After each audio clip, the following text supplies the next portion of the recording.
धीर्धैनं श्रवणपटे यतिवरा महावाक्य जनार्दन सच्चिदानंद त्वं शरणं ब्रजेश यादवेन्द्रं दयादाता पुंडरीक्षा क्षीरसागरशयनं कमलनयनं नमस्तुते नमामि श्रीहरि। धैर्य से जिसको धारण किया जाता है, कर्णपटुओं से जिनका पान किया जाता है, ऐसे सच्चिदानंद भगवान श्री यादवेंद्र सरकार को मैं नित्य ही चिंतन करता हूँ, नमन करता हूँ। जिनको नमन करने से मंगलादि मंगल तो हो ही जाते हैं, साथ ही में बहुत बड़ा बल मिलता है मनुष्यों को। बोलो श्री यादवेंद्र सरकार की जय। वाणी ब्रह्माणी करो वाणी पर नितवास, राम कथा वर्णन करूं पूर्ण कर्मा आस। हरियाली मावस पड़े सोमती रूप समान, श्रावण मास कलयुग पड़े तो आते हैं भगवान सियावर रामचंद्र शंकर हरिओ। सारा जगत दर्शन करे ऐसा शुभ दिन आए, पड़े सोमती हरियाली संग अमृत रहे टपकाए। अमृत टपकता है। तब भगवान शंकर से उमा जी ने पूछा, महाराज आपकी तो जटाओं में गंगा का अमृत है, भगवान विष्णु की नख गंगा आपके रोम रोम में समाहित है, आपके मुखारविंद में वाणी का अमृत है, आपके कमंडल में ब्रह्म शक्ति का अमृत है, आपके मस्तिष्क पर शोभायमान त्रिपुंड तिलक के पास चंद्रमा में महा अमृत है। तो अमृत की तो यहां कोई कमी नहीं, फिर भी रहते सब मृत्यु लोग और मरना सबको पड़ता है, फिर हो जाता है बड़ा शोक। तो मृत्यु लोक में अमृत के संग एक ही शिव अवतार, बाकी सारा जगत ही नश्वर ये संसार, सियावर रामचंद्र शंकर हरिओ। तब उमा जी ने पूछा, महाराज ये हरियाली अमावस्या क्या है? श्रावण मास में इसका प्रागट्य होना, कलयुग में चारों तरफ प्रदूषण छा रहा है, महामारियां फैली हुई है, और आप कह रहे हो कि हरियाली अमावस्या सोमवती अमावस्या है, बड़ा शुभ दिन है, पुष्य नक्षत्र की बेलाओं में है। तो ये कथा श्रवण करा दो। रवि श्रावण मास चतुर्दशी में चतुर हो आप हो भोलेनाथ। मेरे तो ये समझ में नहीं आता कि आपने ये 4 युग बनाए क्यों? एक ही युग बना देते, क्योंकि मनुष्य तो सतयुग में भी रहते हैं, पृथ्वी मृत्यु लोक सतयुग में भी रहता है, त्रेता में भी रहता है, द्वापर में भी रहता है और कलयुग में भी रहता है। तो फिर 4 युग क्यों बनाए? 3 ऋतुएं क्यों बनाई? 12 महीने क्यों बनाए? 12 राशियां क्यों बनाई? वो बनाने वाली कौन सी सरकार है? और वो सरकार आज तक कभी नष्ट ही नहीं हुई। उस सरकार को अभी तक कोई बदल ही नहीं सका। तो उस सरकार का मंत्रिमंडल कैसा है? सतयुग जैसा है, द्वापर जैसा है, त्रेता जैसा है या कलयुग जैसा है? और वो मंत्रिमंडल चलता कैसे है और उसे चलाता कौन है? ये सारी गतिविधियां और ये सारी सृष्टि अनंत काल से चलायमान है, तो आखिर इसको चलाने वाला कौन है? और वो कौन शक्तियां हैं जो इसे चलाती हैं? और ऐसा मंत्रिमंडल और ऐसे चलाने वाले भगवान ने कलयुग में क्यों नहीं पैदा किए? सतयुग में प्रहलाद पैदा किया, त्रेता में भगवान राम पैदा किए, द्वापर में भगवान कृष्ण पैदा किए, लेकिन कलयुग की सारी सरकारें अस्थिर है महाराज। तो क्या ऐसे ही चलता रहेगा या कुछ परिवर्तन है? तब शिव शंभु हंसे मुस्काई, दिव्य कथा अब रहा सुनाई। जब जब परिवर्तन प्रगटावे, तब अवतार कल किया जावे। जब कलयुग में होवे सदी 21वीं, तो आए बड़ी सरकार और सारी शक्ति उसके संग में हो जाए साकार। सियावर रामचंद्र शंकर हरिओम। फिर कोई बदल सकता ही नहीं, ऐसी सत्ता कलयुग होगी। ऐसा होगा मंत्रिमंडल, सारी शक्ति उसमें होगी। डगमग डगमग कोई न होगा और सब स्थिरता पाए। दुख दरिद्र का नाश हो, सुख संपदा प्रगटाए। सियावर रामचंद्र शंकर हरिओम। इस कारण हरियाली अमावस और ये संकेत बताती है कि सोमवार सोमति संग है तो सबकी सुमति बनाती है। तो सोमवार की सोमति अमावस्या का आना, पुष्य नक्षत्र में आना, श्रावण मास में आना और कलयुग में आना, इस बात का संकेत है कि आज रविवार चतुर्दशी है सावन मास की। तो हो सकता है कि आज तक तो कुमति हो, क्योंकि 100 मत अलग अलग हैं आज तो।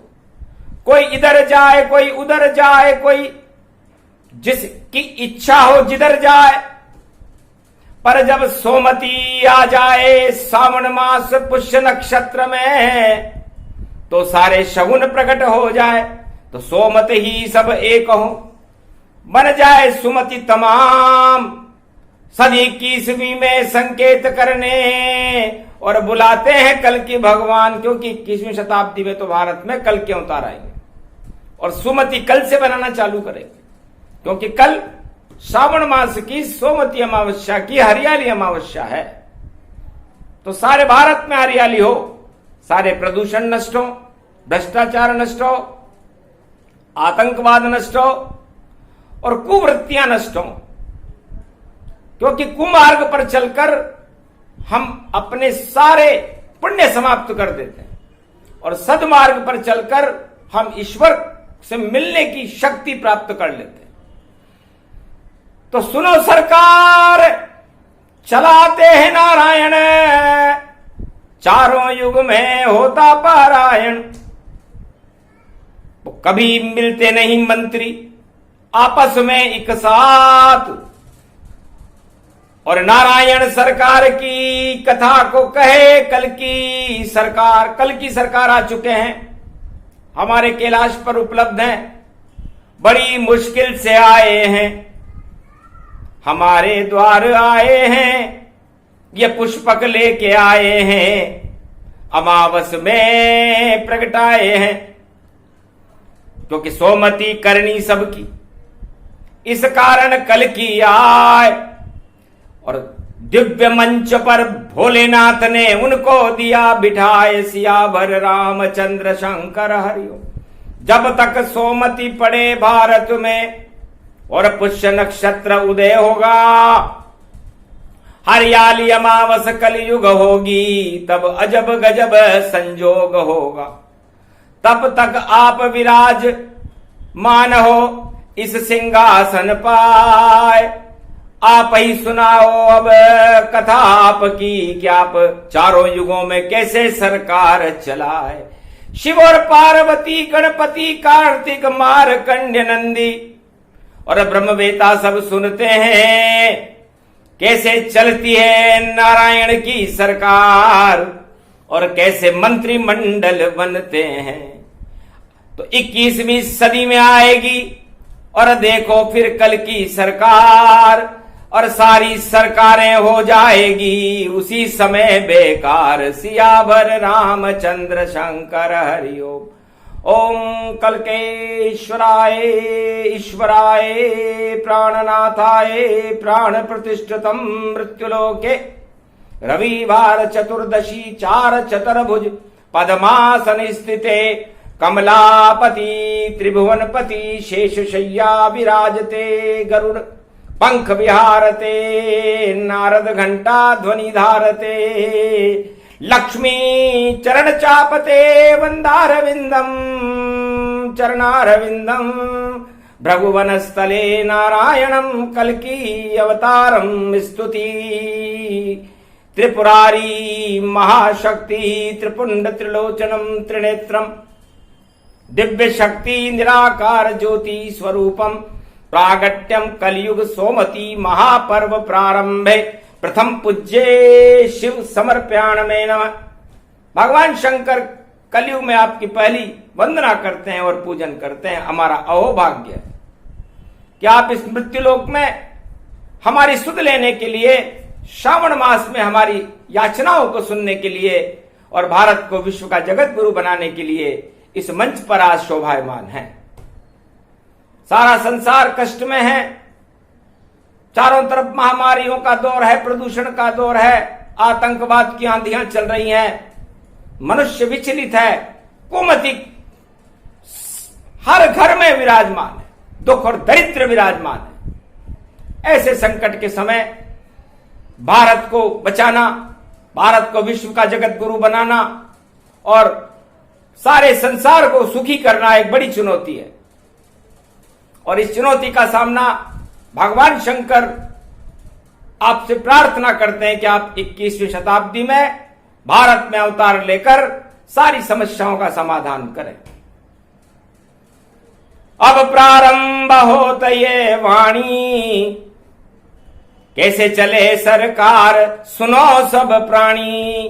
नारायण कल की अवतार कहने लगे सब सार।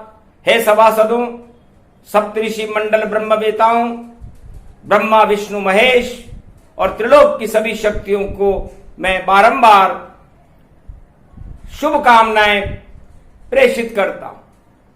अहोभाग्य है कि कलयुग में आपने रविवार की इस सूर्य साक्षी में इस दिव्य सिंहासन पर पुष्पक विमान लेकर के मैं आप भगवान शंकर का निमंत्रण स्वीकार करके भारत में आया हूं।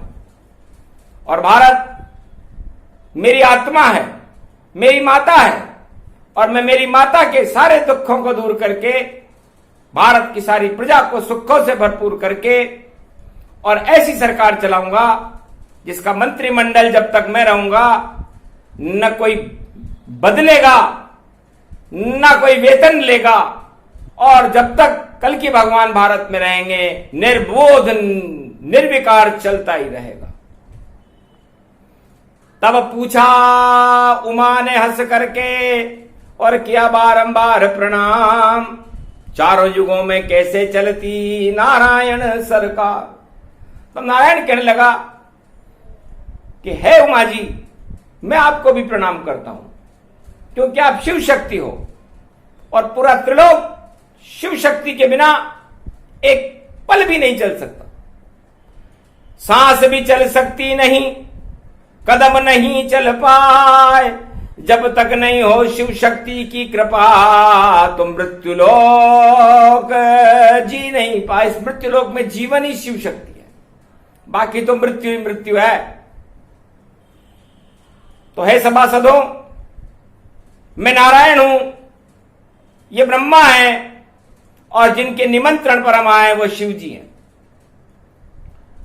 हम अपने अपने लोकों में रहते हैं और हमारा लोक ब्रह्मलोक, शिवलोक, विष्णु लोक ये किसी ने नहीं बनाया है, अमर है। और ये कैलाश भी अमर है, और ये मृत्युलोक अमर नहीं है, इसलिए अमर केवल कैलाश है। मान सरोवर जान, जब इच्छा हो शिव जी की तब बन जाए स्वर्ग समान। भगवान शंकर की जब तक इच्छा होती है तब तक वो मृत्युलोक में रहते हैं।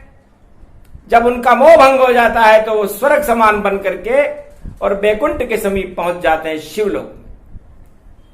36 लाख वर्ष बाद इस वाणी का प्रसारण कल की भगवान सारे संसार को कलयुग में पहली बार कर रहे हैं कि सरकार चलती कैसे है, नारायण चारों युगों में अपनी सरकार कैसे चलाते हैं, और जब उनकी सरकार चलती रहती है तो फिर मृत्युलोक में अवतार क्यों लेते हैं।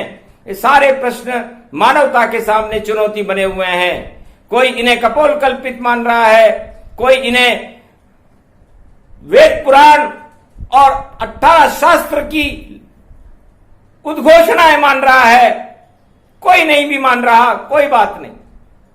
तो सुनो सभासद अनुभव मेरा, और प्रकृति रूप देखो ये डेरा,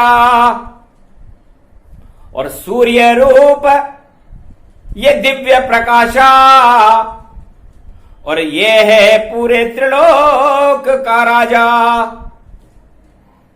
तो हम तीनों बनते नहीं कभी यहां सरकार, राजा बनता सूर्य है जो देता रहे प्रकाश। सियावर रामचंद्र शंकर हरिओम। सर्वशक्ति वे भवगति पावे, और मृत्युलोक में वेद दिखावे। तो स्वास्थ्य मंत्री चंद्रमा, और है मेरी सरकार, और सेना नायक सेना मंत्री, रक्षा मंत्री है हनुमान के पास, और वाणिज्य मंत्री गणपति हैं जो अपना मंत्रालय चलाते हैं, और शिक्षा मंत्री बृहस्पति हैं जो ज्ञान प्रकट कर जाते हैं। वित्त मंत्री शुक्राचार्य है, और न्याय मंत्री शनि भगवान, और छाया जिस पर कर देते हैं उसके लेते हैं ये प्राण। तो राहु केतु छाया है, छाया मंत्री जान, जिस पे इनकी छाया पड़े तो ग्रहण रूप उसे मान। सियावर रामचंद्र शंकर हरिओम। तो मंत्रिमंडल तुम्हें बताया, और सूरज ने सबको ही घुमाया। एक आकाश गंगा है जगत में, पूरे त्रिलोक में जान, उसका अवलोकन करते हैं ये मंत्री बड़े बलवान। सियावर रामचंद्र शंकर हरिओम। ये हमारे मंत्री हैं। 9 मंत्रिमंडल हमारा है, जिसमें 9 के 9 ही ग्रह रहते हैं। 10वां तो नारायण है, और शांताकारम जान, बड़ी शांति से चलता है चारों युगों में मेरा शासन महान। इस तरह हमारा मंत्रिमंडल है। और हमारे मंत्रिमंडल में कल की भगवान वाणी में फरमाते हैं कि कोई भी मंत्री आपस में मिल नहीं सकता, और शयन भी नहीं कर सकता, और वेतन भी नहीं ले सकता। पहली शर्त है। तो 9 ही व्यक्तियों ने किया मंत्री बनना स्वीकार, बाकी आज तक सभी मनुज देव सारे ही बेकार। आज तक चारों युगों में हजारों बार युग गुजर गए, लेकिन कोई भी तैयार नहीं हुआ हमारे मंत्रिमंडल में मंत्री बनने के लिए। 9 ही योद्धा है मंत्रिमंडल में जो सदा ही चलते रहते हैं, और किसी से भी वह नहीं मिलते, और आपस में भी नहीं मिलते हैं। थोड़ी थोड़ी देर में वक्र मार्गी जान, या तो उच्च हो जाते हैं या अस्त हो ये तनमान। या तो अस्त हो जाते हैं, या उच्च के हो जाते हैं, या वक्री हो जाते हैं, या मार्गी हो जाते हैं, लेकिन चलते रहते हैं। इस कारण हमारी सरकार को कोई रोक नहीं सकता। आज तलक टकराया नहीं, और देखो उनका विमान, कभी संकट आया नहीं, बोले कल की भगवान। सियावर रामचंद्र शंकर हरिओम। जितने भी वाहन धरती पर और हर पल ही टकराते हैं, जितनी सरकारें कलयुग में वह रोज ही माथे फुड़ाते हैं। रोज रोज आंदोलन हो और मंत्री भग भग जाए, सत्ता अगर नहीं मिले कलयुग में तो छोड़ दलों भग जाए, दल बदलू हो जाते हैं। लेकिन हे भगवान शंकर, ये सब कलयुग में होता है।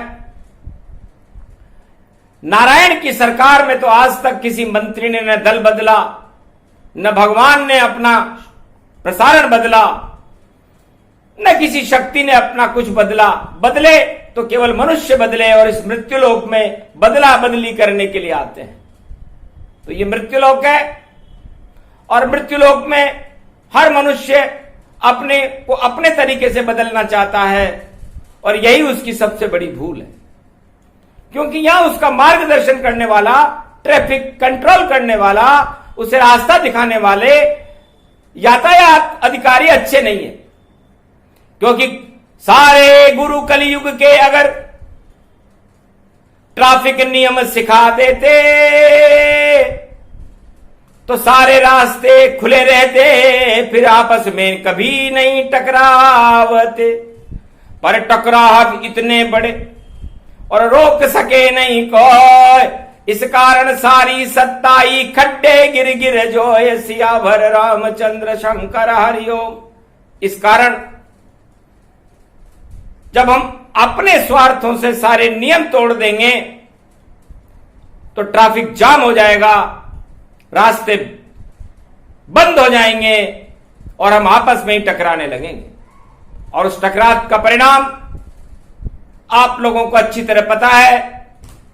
सतयुग में हिरण्यकश्यप टकराया, जाम किया उसने मानवता को, मारा गया। नरसिंह अवतार आए थे। फिर रावण आया त्रेता युग में, तब मुझे अवतार लेना पड़ा, रामा अवतार, और सारे ट्रैफिक जाम समस्या को ही समाप्त करके दानवतावाद के सारे रास्ते हमने बंद कर दिए। उसके बाद द्वापर युग आया, वहां पर मेरे कृष्ण अवतार के लेने के बाद महाभारत करवाया और कौरवों के सारे रास्ते बंद करके उनको हमेशा हमेशा के लिए पृथ्वी मृत्युलोक से ही समाप्त कर दिया। तब जाकर के रास्ते खुले थे, धर्मराज बने थे युधिष्ठिर। और कलयुग में भी बंद हैं सभी रास्ते जाम, सत्ता के खातिर सब जपते सत्ताधीश का नाम, सियावर रामचंद्र शंकर हरि। और जिसको सत्ता नहीं मिल पावे, छोड़ के दल उधर भग जावे। पता नहीं ये वाहन कहां का परमिट पाए, कहां का परमिट कहां चला गया, मंत्री दिया बनाए। उलट पुलट लंका सब जारी, हंसे शंभु कैलाश त्रिपुरारी। भगवान शंकर हंसने लगे, धन्य हो केदारनाथ, धन्य हो बद्रीनाथ, धन्य हो गंगोत्री जमुनोत्री। उस पावन धरा के ऊपर कैलाश मानसरोवर पर कलंकेश्वर भगवान अपना प्रवचन कर रहे हैं, गौरवान्वित। तो नवग्रह कभी किसी से नहीं मिलते, न किसी को प्रलोभन देते, न अपना दल बदलते, न अपनी चाल बदलते। तेजी मंदी जरूर उनकी चाल में आती है, वह सब विधि का संयोग है और प्रकृति का नियंत्रण नारायण के हाथ में रहता है और सारी सृष्टि समय चक्र के रूप में चलती रहती। इसी को प्रकृति कहते हैं, निराकार ज्योति कहते हैं, नारायण की कृपा कहते हैं। तो नारायण 21वीं शताब्दी में इस ट्रैफिक जाम समस्या का समाधान करने के लिए भारत में अवतरण कर रहे हैं। तो 9 ग्रह के 9 घोड़े हैं और देखो सुंदर रथ तन पाए, सूरज उनका सारथी बन जाए और कल की उसमें बैठ के आए। और भारत की शान निराली, धीरे धीरे रथ चल पाए और ताज राज और मुकुट सजेगा, ऐसा सिंहासन सज जाए। ऐसी शक्ति है कल की अवतार की और जिसको खुद ही रहे बताए। नीले घोड़े नवग्रह बन गए और देखो मृत्युलोक लुट जाए। धीरे धीरे चल रहे घोड़े, जैसे चाहे उधर चल जाए। और ऐसे चलेगा मंत्रिमंडल, आपस में कभी नहीं मिल पाए। जब घोड़े दौड़ते हैं तो आपस में मिल नहीं सकते। इसी तरह आकाश गंगा में भी जब ग्रह दौड़ते हैं तो आपस में मिल नहीं सकते। सारी गणित वहां फेल हो जाती है जब ये आपस में मिल जाते हैं। आपस में मिलने के बाद तो फिर कानाफूसी होती है, और कानाफूसी का परिणाम ताज उलट जाए, राज उलट जाए सब भारी। और जितने भी मृत्युलोक में प्राणी हैं दुख पाते हैं भारी। इस कारण ये बड़ी समस्या, और कर देंगे समाधान। फिर कोई घोड़ा इधर उधर नहीं दौड़े, बन जाए पाषाण। अगर उसने इधर उधर दौड़ने का प्रयास किया तो 21वीं शताब्दी में ऐसे घोड़े पाषाण बन जाएंगे। जैसे अहिल्या पाषाण बन गई थी गौतम ऋषि के श्राप से, उनकी पत्नी को ही उन्होंने पाषाण बना दिया था। तो कल के अवतार आपको, और जो मानवता से दूर रहेगा, दानवता को अपनाने का प्रयास करेगा, उसे पाषाण बना सकते हैं। पाषाण का मतलब होता है पत्थर नहीं, वह परमात्मा के सुखों के क्षण को प्राप्त नहीं कर सकता, वो पाषाण होता है। पा का मतलब परमात्मा को पाने वाला, क्षण का मतलब वो समय उसको मिलेगा ही नहीं। जब मिले नहीं परमात्मा तो उसको पत्थर जान, वह तो पूरा निर्जीव है, अंधा गूंगा बहरा मान। वो अंधा हो जाएगा, गूंगा हो जाएगा और बहरा हो जाएगा, तो फिर उसका अस्तित्व समाप्त हो जाएगा। तो मानवता को स्थापित करके और दानवता का अस्तित्व समाप्त करने के लिए भगवान 9 घोड़ों के रथ में सवार होकर के नीली छतरी वाले, जिसके सारथी सूर्य भगवान है, भारत में प्रवेश 21वीं शताब्दी में करने वाले हैं। और ये घोषणा हरियाली अमावस्या के नीलम प्रकाश में कर रहे हैं, क्योंकि जब भगवान कलंकेश्वर नारायण का कैलाश पर आगमन हो तो आसमान में नीला प्रकाश फैल जाता है, और हरियाली अमावस्या से 7 दिन तक रहता है। सूर्य, शनि और पृथ्वी एकाकार रहती है।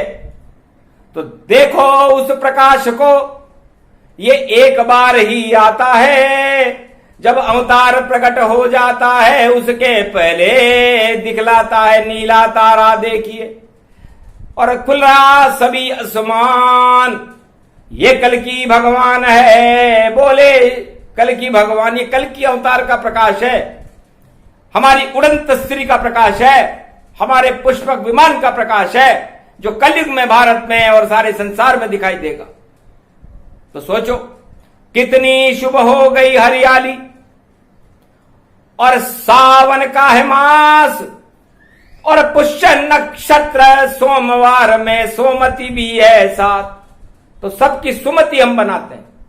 तो जहां सुमति तहां संपत्ति नाना, जहां कुमत तहां विपत निदाना। तो जहां सुमति होती है वहां संपत्ति होती है, और सब एक हो जाते हैं। तो हम कैलाश मानसरोवर पर रविवार चतुर्दशी को ब्रह्मा, विष्णु, महेश, गणेश, सरस्वती, शिव शक्ति, कार्तिक जी, मार्कंडेय, नंदी, 12 कमठ दिक्पाल, 4 वेद, शेषास, 18 पुराण, सब सोमति, सारे सोमत मिलकर के हम एक हो रहे हैं।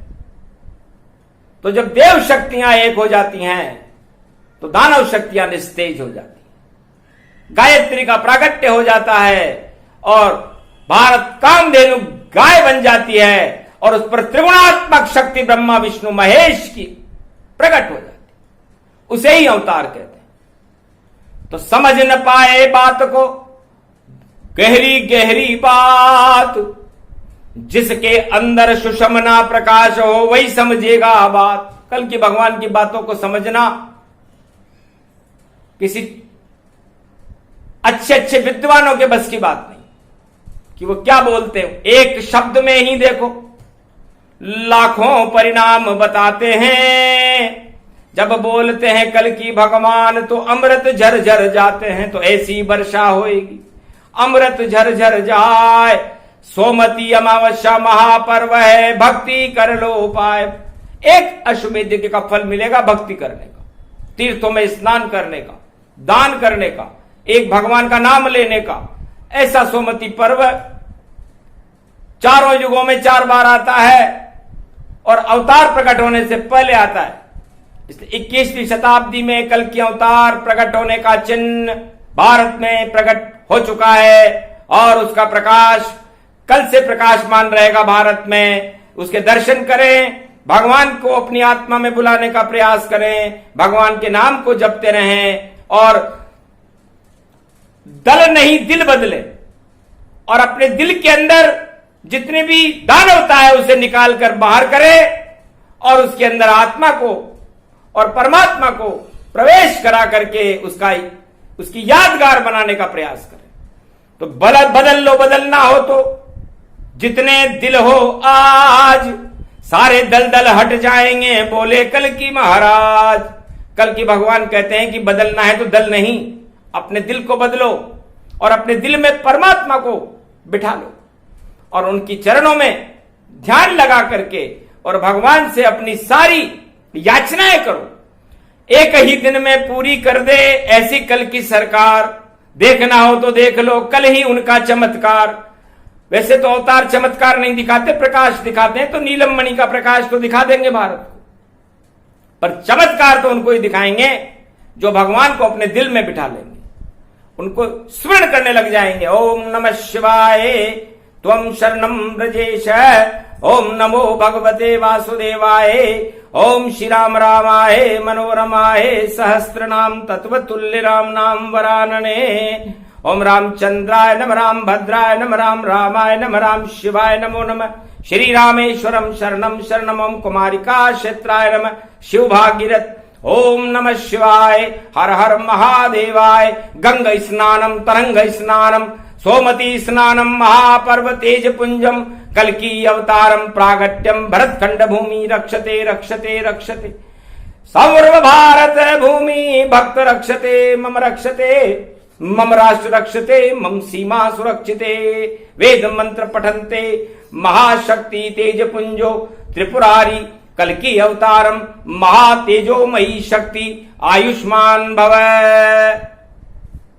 सारा भारत आयुष्मान रहे, भारत का तेज बढ़े, भारत का गौरव बढ़े, भारत में भक्तों के दुख दूर हो, दल बदल की राजनीति दूर हो, राजा और प्रजा को सोमति पर भगवान शिव सद्बुद्धि प्रदान करें, उनकी हृदय में परिवर्तन करें और भारत में राजा राम राज्य की कल्पनाएं करें ताकि वो कल्पनाएं साकार हो सकें। साकार तो राजा कर नहीं सकेंगे, उसको साकार करने तो भगवान ही आएंगे, लेकिन सोचना तो शुरू कर दो, क्योंकि पहले कागज पर बनती है रूपरेखा तन पाए। ऐसी रूपरेखा बनाओ भारत की कि राम राज हो जाए, जैसे सारे देवता और आज है एकाकार और कैलाश में बह रही है देखो अमृत धार, उसी तरह सारे भारतवासी हो जाएं जब एक, दानवता भारत के आगी देगी घुटने टेक। तो यही करना था, इसीलिए आए कल की अवतार, दानवता के घुटने टिक गए मानवता साकार। तो आज से ही जो दल बदल करेगा, दानवता के काम करेगा, सत्ता को बचाने के लिए घुड़दौड़ करेगा, वो सारी घुड़दौड़ें बेकार रहेंगी। इसलिए मानवता के प्रकाश को अपनी आत्मा में प्रवेश कराओ और मानवता की जय जयकार करो और प्रजा का कल्याण करो। ये निर्देश कैलाश मानसरोवर से भगवान कलंकेश्वर भारत की प्रजा के लिए प्रसारित कर रहे हैं। भारत एक गौरव है, भारत कोई डूबता हुआ सितारा नहीं है, उस नीलम नारायण की शक्ति है, ब्रह्मा की शक्ति है, विष्णु की शक्ति है, भगवान शंकर की शक्ति है। ऐसी शक्तियों को निस्तेज न करो, गौरव रखो और गौरवता को ऊंचा करके भारत को जगत गुरु बनाकर सोने की चिड़िया बना दो। ये कलंकेश्वर भगवान सोमवती अमावस्या में सुमति के साथ घोषणा करते हैं कि ऐसा होके रहेगा और वो दिन 21वीं शताब्दी में आएगा जिसकी घोषणा बाद में करेंगे। ये प्रसंग पूरा हुआ, छोटा सा ही प्रसंग। और नवग्रह कैसे चलते हैं, बरसे उनके रंग। तो ये चक्कर काटते काटते किसी को चक्कर में नहीं लेते नवग्रह। और राजा और प्रजा और मंत्री तो जाने किन किन को चक्कर में ले लेते हैं और चक्कर ही चक्कर चलते हुए घन चक्कर बन जाते हैं। इसलिए घन चक्कर बनने से बचो और सुदर्शन चक्र चलाओ भारत में, नारायण की आज्ञा है। यदि ऐसा नहीं तो फिर नारायण का प्रकोप हो, नवग्रह प्रकोप हो जाए, नवग्रहों के रथ में बैठे हैं देखो कल की भारत आए। तो फिर नवग्रह वहां बैठे बैठे ऊपर से प्रकोप कर देते। तो हमारा मंत्रिमंडल बड़ा सक्षम है, समर्थ है और कभी नहीं बदलने वाला है। तो आप भी अपना मंत्रिमंडल बनाओ तो ऐसा बनाओ जैसा भगवान ने बताया। जिस दिन कोई राजा ऐसा मंत्रिमंडल भारत में बना देगा, वही भारत का चक्रवर्ती सम्राट होगा, उसका नाम कल की अवतार होगा। अब की बार कल की सरकार। जय श्री राम।